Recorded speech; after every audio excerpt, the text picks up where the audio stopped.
Ako si Rudy Duterte. Kung gusto ninyong ayusin ang bayan natin, handa akong maglingkod. Pero dapat lahat tayo magsakripisyo at magkaisa para maayos ang ating bayan. So no qualms about killing killers. Yes, of course. I must admit that I have killed. Secretary ka, meron tayong sagutan noon. Sinabi ko sa iyo, look at your own backyard.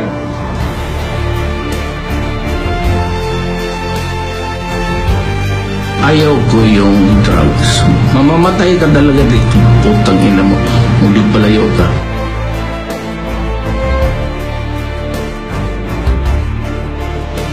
When I said I'll stop doing that, I'll stop doing that.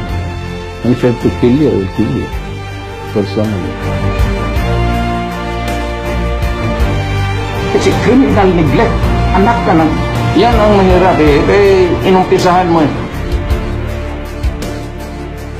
Kung happy na kayo sa continuing corruption, sa pag-usbong ng krimen, huwag ninyo akong iboto. Kung happy na kayo sa mataas na presyo ng pagkain at kuryente, huwag ninyo akong iboto. Kung happy na kayo sa kulubot na traffic at lack of infrastructure, huwag ninyo akong iboto.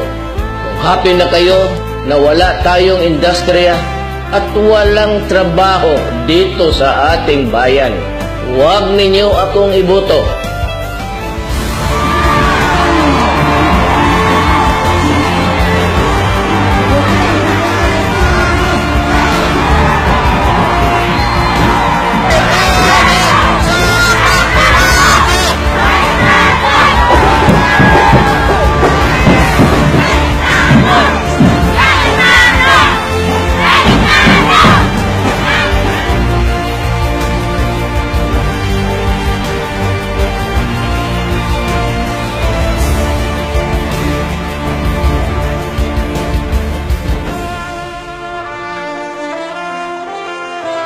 Ngayon, kung gusto ninyong mangyari sa buong Pilipinas ang nagawa ko para sa mahal kong Davao, nakakalakad ang tao na walang takot, nakakatrabaho na walang takot, siguro naman, sa tulong ninyong lahat, magagawa ko rin sa buong Pilipinas.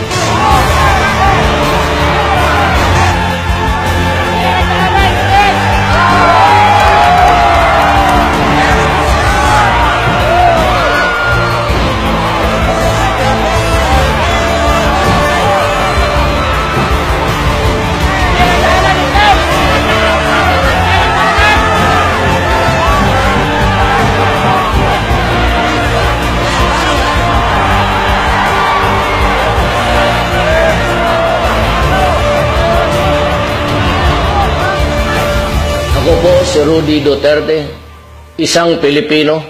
It is my moral obligation to do what I can for the future of our country. Maraming salamat po.